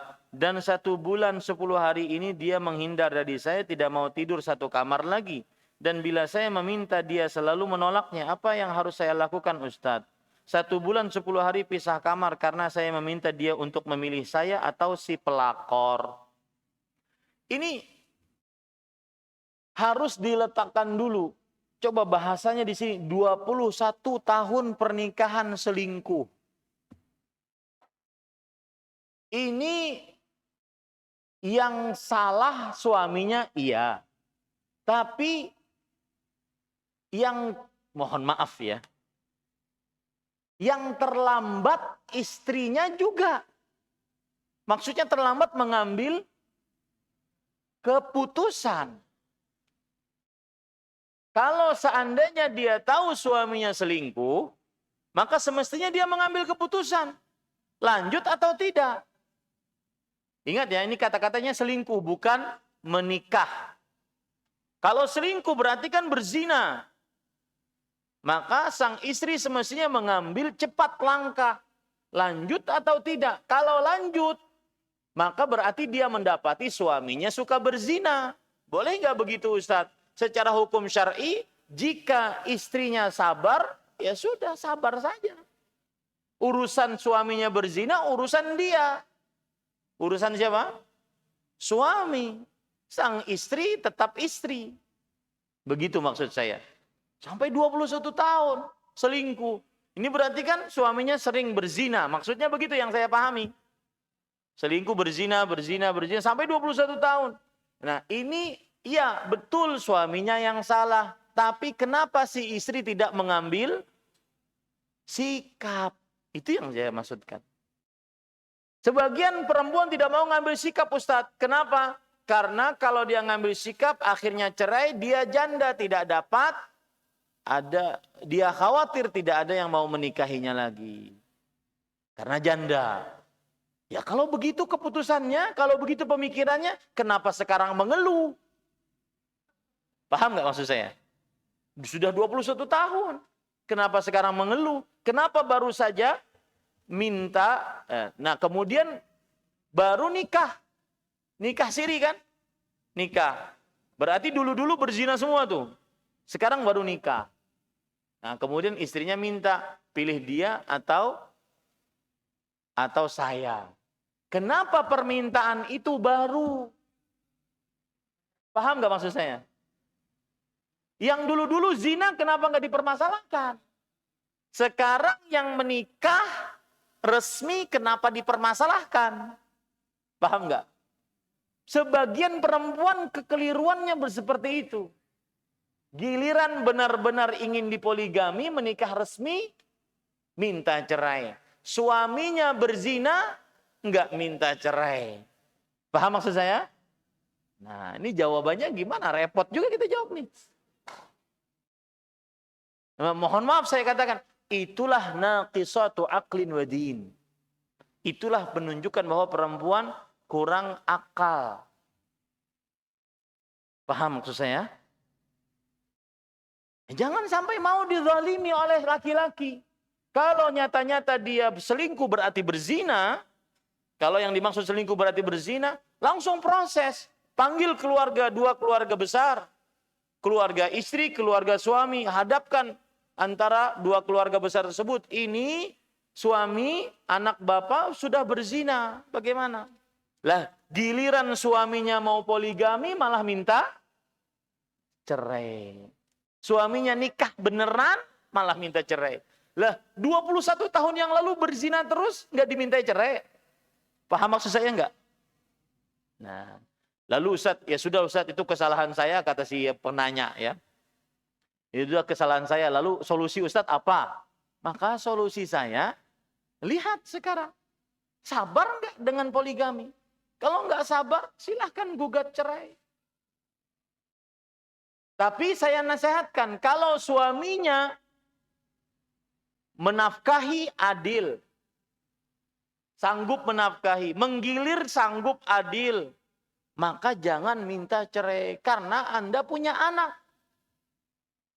Nanti kalau bercerai maka akan mengganggu kepada si anak, korbannya anak. Ya, korbannya anak. Paham maksud saya ya? Nah, ini perempuan-perempuan yang di bawah, jangan sampai terlambat. Suami nggak sholat, dibiarin. Suami selingkuh, arti selingkuh di sini zina, bukan nikah ya. Bukan apa? Poligami, karena poligami bukan selingkuh. Suami selingkuh, berzina, dibiarin. Yang penting nafkah aja dia. Jangan dipermasalahkan gitu. Kecuali kalau dia sabar. Kalau dia sabar ya sudah, berarti terima saja suami seperti itu sikapnya. Apakah istri berdosa? Selama istri membenci perbuatan suami dan menasihati tidak berdosa. Ya. Bahkan sang istri wajib menolong suaminya. Ya, wajib menolong suaminya. Jadi tim kerja agar suaminya tidak berzina lagi. Itu kalau istrinya sabar. Kalau istrinya tidak sabar ya gugat cerai. Kenapa? Karena suaminya buruk akhlaknya, berzina. Ya, wallahu a'lam. Adapun sesudah suaminya poligami, benar-benar ini kan syariat, bukan pelakor. Ya, karena kan di situ nikah siri. Berarti dia benar nikah. Ini bukan pelakor, istri kedua namanya. Ya, pilih saya atau pilih si pelakor, bukan pelakor, istri kedua. Paham ini pada ikhwah? Jadi istilah pelakor pada istri kedua itu kezaliman. Istilah pelakor pada istri ketiga, keempat itu kezaliman. Karena itu istri. Bahkan tidak ada istilah istri tua, istri muda, enggak ada. Semuanya istri, wajib adil semuanya. Wallahu a'lam. Ustadz, izin bertanya dan mohon nasihatnya. Tolong dibaca dalam hati saja ya Ustadz.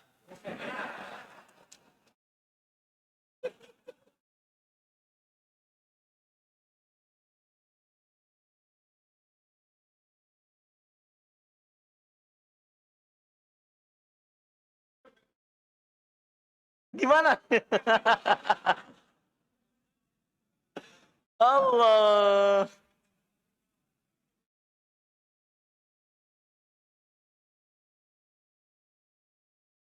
Mungkin suaminya ada di sini.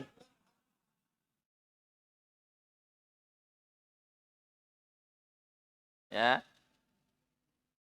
Gimana dong? Tapi di sini tidak ada sih menyebutkan tentang apa namanya. Ada menyebutkan merek sih ada. Ya. Nggak usah dibaca kali ya. Tapi gimana saya mau jawabnya?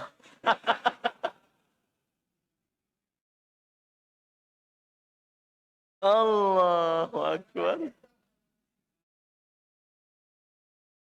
Ini dapat hadiah nih. Penanya terbaik.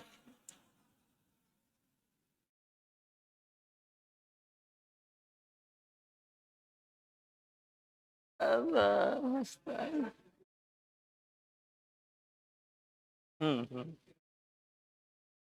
Saya bingung saya tahu jawab apa? Saya tahu maksud pertanyaannya. Lalu apakah saya jawab atau enggak? Gitu. Baik.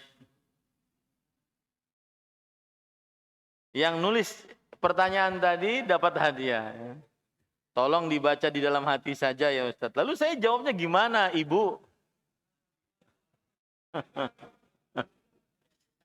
Allahu Akbar. Baik. Itu membuktikan bahwa perempuan itu persis yang diberitahukan oleh Rasulullah SAW. Innal mar'ata khuliqat min dhila' wa inna a'waja syai'in fi dhila' a'lahu. Sesungguhnya perempuan itu diciptakan dari tulang rusuk yang bengkok. Dan tulang rusuk yang paling bengkok yang paling atas. Jika kita berusaha meratakannya, maka jika kita berusaha meratakannya, itu namanya mematahkannya. Mematahkannya berarti mencerainya. Maka bagi para pemuda yang belum menikah, nikmati saja kebengkokannya, nikmati saja. Ya, nikmati saja kebengkokannya. Mau sen kanan belok kiri, nikmati saja. Nikmati saja. Itu saya sering tuh nyetir mobil, kemudian istri saya di samping. Tuh lihat. Sen kanan belok kiri. Saya tanya kepada Umu, kenapa begitu? Mungkin sedang banyak pikiran. Itu kejadian, subhanallah. Ya. Seperti itu. Nah, ini sama ini gimana coba menjawabnya? Ya, tapi yang penting dapat hadiah. Kalau seandainya ingin bertanya secara spesial, mungkin nanti di luar sana bisa. Taib, jika seorang istri meninggalkan suami dan anak bertahun-tahun karena ada permasalahan keluarga atau rumah tangga, apakah itu sudah otomatis cerai karena setelah itu juga istri tidak diberi nafkah lagi? Dan apakah boleh wanita tersebut menikah kembali dengan laki-laki lain karena dianggap sudah bercerai? Tidak. Selama seorang perempuan menikah dengan seorang laki-laki dan belum keluar kata talak dari seorang lelaki tersebut, maka statusnya masih suami istri. Mana yang angkat tangan? Mana tadi? Kalau pengadilan gimana? Baik. Selama suami belum mengucapkan kata talak, ya, maka tetap pada posisi suami istri meskipun bertahun-tahun. Dan ini sering terjadi perempuan yang terzalimi. Suaminya kabur, meninggalkan istri dan anak-anaknya. Kalau ini kan terbalik, istrinya yang kabur, ninggalin suami dan anak-anaknya. Maka istri tersebut, perempuan tersebut masih statusnya sebagai istri. Lalu bagaimana bisa melepaskan status itu? Dia pergi ke pengadilan. Kemudian dia angkat permasalahannya, pergi ke kantor urusan agama, nanti kantor urusan agama memberikan rekomendasi, angkat permasalahannya ke kantor pengadilan. Kalau sudah ditentukan oleh hakim, maka pada saat itu keputusannya mengikat. Keputusannya apa? Mengikat. Makanya saya katakan, jangan asal hukumnya tidak cerai. Statusnya masih sebagai istri atau suami istri. Selama belum ada kata cerai dari suami. Berapa tahun pun. Nah, otomatis kadang-kadang perempuan terzalimi di sini. Untuk melepaskan statusnya, dia pergi ke pengadilan. Kalau nanti sesudah keluar keputusan pengadilan agama, itu keputusan mengikat. Suami kemudian menuntut istrinya, kamu masih istriku, kenapa menikah dengan yang lain? Maka istri cukup mengatakan, ini keputusan pengadilan. Paham ya? Nah, seperti itu. Paham, Pak? Gitu ya. Wallahu a'lam.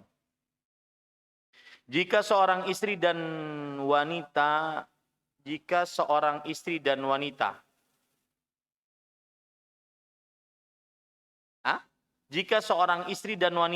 apakah sampai kapanpun akan tetap menjadi seorang istri? Kalau belum diceraikan oleh suami dan diceraikan oleh mahkamah atas aduan dia sampai kapanpun. Dan apakah jika misal tetap menikah lagi sebelum perceraiannya belum terjadi diputuskan oleh mahkamah atau pengadilan agama, pernikahan tersebut tidak sah atau jatuh zina? Iya, tidak sah. Jatuh zina. Kenapa? Karena statusnya masih istri. Karena saya pernah dengar di kajian, jika seorang wanita menikah resmi melalui negara atau KUA, bercerai pun juga resmi melalui pengadilan agama. Iya, seperti yang saya ungkap tadi. Ini pentingnya mengangkat permasalahan ke pengadilan agama. Kenapa? Bukan kepada ustadz. Ustadz itu hanya advice, fatwa. Itu tidak mengikat. Keputusan yang mengikat di pengadilan agama. Paham ya? Nah. Afwan Ustadz, apakah alasan Ustadz untuk tidak memilih berpoligami padahal secara kematangan ilmu, finansial, fisik, mental, Ustadz punyai? Belum tahu dia.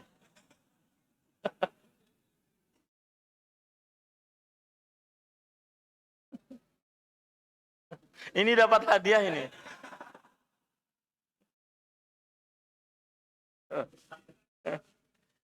Aduh.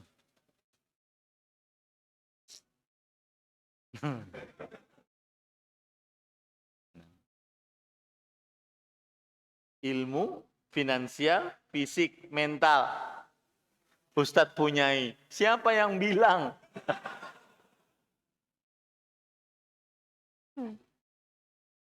Mudah-mudahan umum nggak nonton nih. Aduh. Baik. Bibi saya merupakan saudari tiri atau saudara sambung dari ibu saya.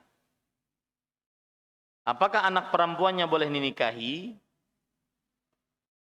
Bibi saya merupakan saudari tiri atau saudara sambung dari ibu. Maksudnya gimana?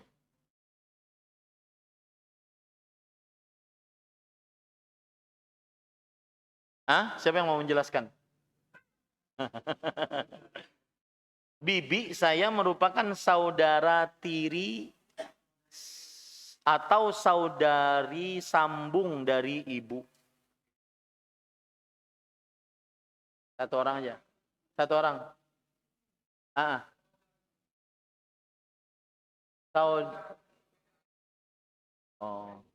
Apakah anak perempuannya boleh dinikahi? Anak, bibi, tiri. Oh boleh, jauh itu. Jauh. Ya, boleh. Sepupu. Boleh. Ya, bukan mahram. Wallahu a'lam. Bukan mahram. Anak paman boleh dinikahi.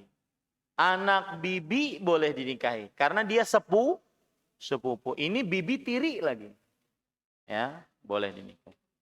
Tadi Ustadz mengatakan bahwa perempuan berzina tidak boleh dinikahkan untuk laki-laki berzina. Maksudnya apa Ustadz? Maksudnya gini. Kalau ada laki-laki berzina dengan perempuan. Ini dua-duanya tidak boleh menikah. Kecuali dua-duanya bertobat. Az-zaniyatu la yankihuha illa zanin aw musyrik. Wanita berzina tidak ada yang menikahinya kecuali laki-laki yang berzina.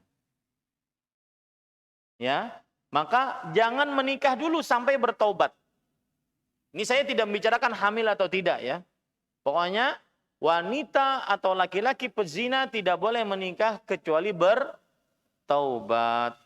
Apakah laki-laki tadi yang menzinahi perempuan atau pacarnya tersebut yang dizinahi, apa ini?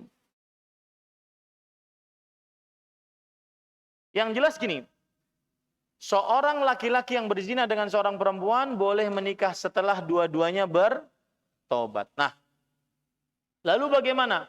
Apakah laki-laki yang menzinahi perempuan ini wajib menikahi ini? Wajib nggak? Tidak. Ya, tidak. Dan itulah buruknya perzinahan. Tidak wajib. Oh, kamu harus bertanggung jawab. Ya sudah, saya tidak cinta sama kamu. Saya tidak suka sama kamu. Saya ingin mencari perempuan yang benar-benar bersih. Ya sudah, berarti rugi perempuan. Itulah zina, buruknya zina. Sama juga, laki-laki berzina dengan perempuan. Perempuannya sesudah bertobat nikah dengan laki-laki lain. Yang lebih alim, yang lebih soleh. Boleh tidak? Boleh. Tidak ada kewajiban untuk menikah antara laki dan perempuan yang sudah berzina. Tidak ada kewajiban. Kalau mau menikah, silahkan. Tapi setelah bertaubat. Wallahu a'lam. Bagaimana hukum sholat yang makmum baru masuk setelah imam baca Al-Fatihah? Apakah nambah 1 rakaat lagi? Tidak. Makmum dikatakan terlambat 1 rakaat, dikatakan masbuk ketika imam sudah bangun dari ruku. Ya, man adraka raka'atan minar ruku' faqad adrakas salah. Siapa yang mendapati 1 ruku' maka dia berarti mendapati 1 rakaat. Nah, itu hadisnya begitu. Paham ya? Jadi batasannya bukan Al-Fatihah tapi batasannya apa? Kalau bangun dari ruku. Ya. Nah, sholat duha 4 rakaat apa ada tahiyat awal? Asal hukumnya, pendapat yang dikuatkan, sholat sunnah, baik itu di siang hari atau di malam hari, dilakukan 2 rakaat salam, 2 rakaat salam. Dalilnya Rasulullah SAW bersabda, sholatul laili wan nahar mathna mathna. Sholat siang dan malam, 2 rakaat, 2 rakaat. Kalau 4 rakaat gimana? Berarti tidak ada tahiyat al-ula, tidak ada tasyahud awal. Nanti kalau ada tahiyat al-ula atau tasyahud awal itu seperti sholat zuhur, nggak boleh. Ya, kalau 4 rakaat boleh, tapi kurang nyunnah. Boleh, tapi kurang apa? Nyunnah. Ya, silahkan 4 rakaat sekaligus boleh, tetapi lebih nyunnah 2 rakaat salam, 2 rakaat salam. Wallahu a'lam. Assalamualaikum, saya anak hasil zina dan insya Allah akan menikah. Apa yang boleh saya lakukan dan tidak boleh? Mohon nasihatnya. Saya anak laki-laki. Jawabannya adalah laki-laki masih aman. Meskipun dia anak hasil zina. Dan anak hasil zina jangan merasa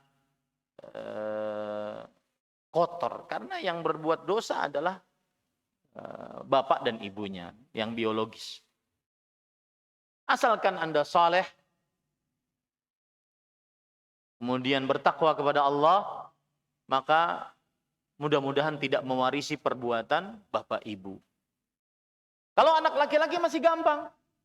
Anak laki-laki tidak memerlukan wali. Ya. Kita sebagai laki-laki, baik sudah menikah atau belum menikah, boleh langsung menghadap kepada orang tua perempuan, saya ingin menikahi anak perempuan bapak. Makanya kan banyak suami-suami yang poligami datang, ya, langsung nikah. Karena dia pun tidak perlu untuk orang tua. Orang tua itu hanya sebatas adab kepada keluarga perempuan.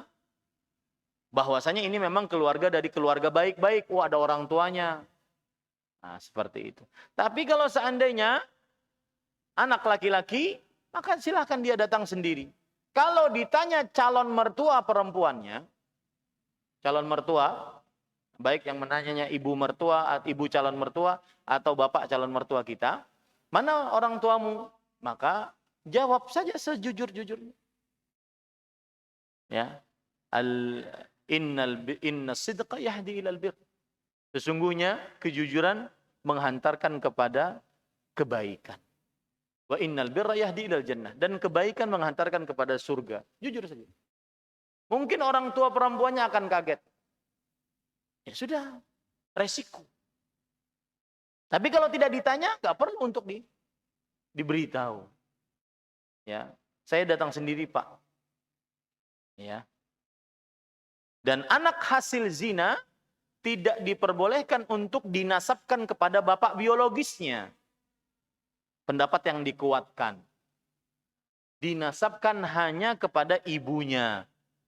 Meskipun sang ibu menikah dan bergaul hanya dengan si laki-laki ini. Jadi gini, ada laki-laki berzina dengan perempuan. Hamil perempuannya. Sampai sini paham? Paham. Nah, ini tidak boleh dinikahi si perempuan ini. Sampai melahirkan, baru dinikahi. Kalau dinikahi dalam keadaan hamil, pendapat yang lebih kuat, nikahnya tidak sah. Ya, maka melahirkan dulu, baru dinikahi.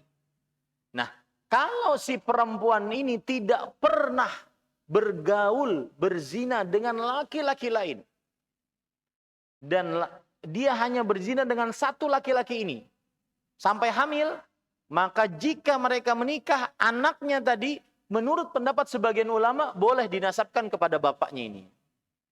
Paham sampai sini? Tapi pendapat yang lebih kuat tidak demikian. Tetap tidak boleh dinasabkan. Kenapa? Karena itu bukan pernikahan yang sah. Dan itu buruknya zina.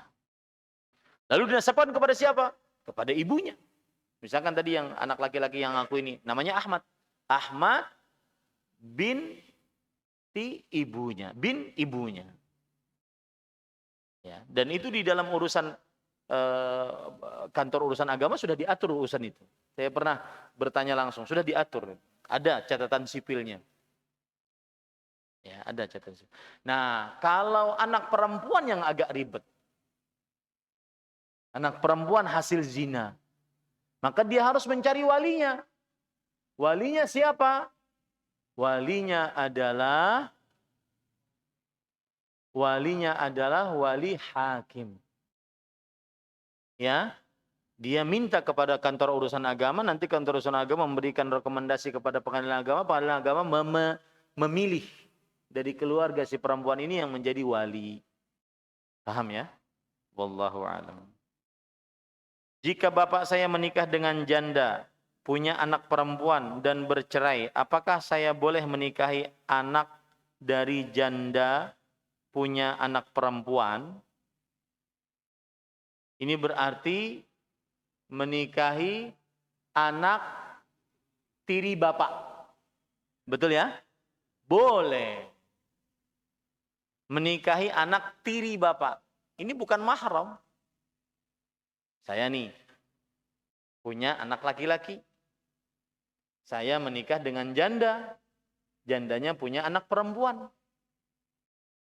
Paham sampai sini? Maka anak laki-laki saya boleh nggak menikah dengan anak tiri si perempuan ini? Hah? Boleh nggak? Meskipun ibunya masih hidup, boleh nggak? Boleh. Nggak ada hubungannya. Ya, berarti kalau judul sinetron, istriku anak tiri bapakku. Istriku anak tiri bapakku. Ya, boleh. Kebanyakan orang-orang sekarang menikah istrinya masih gadis. Sedangkan Rasulullah SAW istrinya janda yang masih gadis Aisyah. Apakah orang-orang yang sekarang termasuk menjalankan sunnah Rasul sedangkan istri-istrinya anak gadis semua? Ini mungkin para perempuan di bawah protes. Ya, Ustadz kok poligami istrinya muda-muda, bukan nikah yang janda-janda. Maka asal hukumnya menikah itu adalah mencari yang perawan. Dan itu hadis Rasul SAW. Afala bikran. Mengapa engkau tidak menikah dengan perawan yang engkau bisa bercanda dengannya, dia bisa bercanda denganmu. Perawan.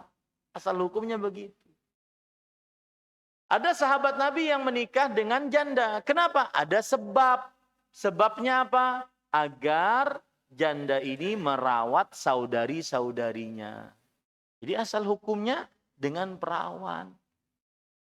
Ya, lalu Rasulullah SAW, Ustaz, poligami dengan para janda kebanyakan.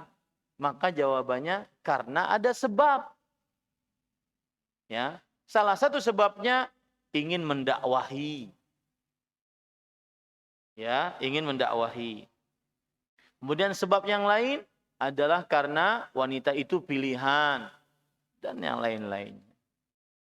Kalau saya pernah bertanya kepada ustadz yang sudah poligami, kenapa nyari istri yang umurnya 18?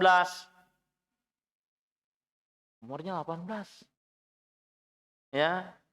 Maka jawabannya, ya saya tidak ingin rugi 2 kali. Maksudnya rugi 2 kali gimana? Kan kalau poligami otomatis berurusan dengan istri pertama. Setiap kali gilir istri pertama pas mungkin marah-marahan. Nah, saya tidak ingin kalau istri yang kedua umurnya 30, 40 saya rugi dong. Rugi itu maksudnya yang perawan, biar di sini mungkin neraka jahanam, di sini surga.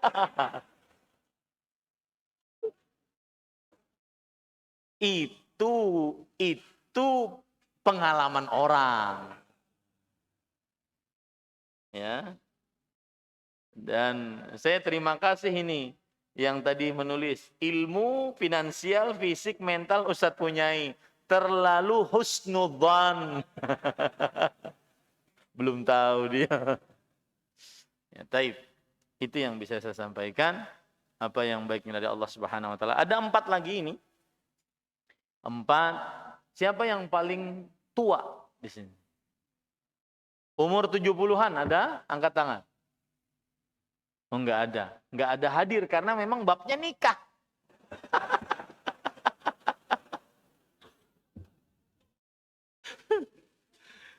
Baik. Yang bulan ini mau nikah.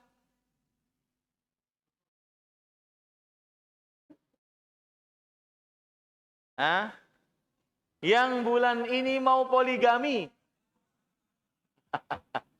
Ketahuan loh. Baik, enggak ada. Berarti nanti pekan depan, bulan depan. Kita lanjutkan pada pertemuan yang akan datang. Mudah-mudahan kita dipanjangkan umur dalam kebaikan. Kita cukupkan dengan kafaratul majlis. Subhanakallah bihamdik. Asyhadu an la ilaha illa anta astaghfiruka wa atubu ilaik. Sallallahu nabiyana Muhammad walhamdulillahirabbil alamin. Wassalamualaikum warahmatullahi wabarakatuh.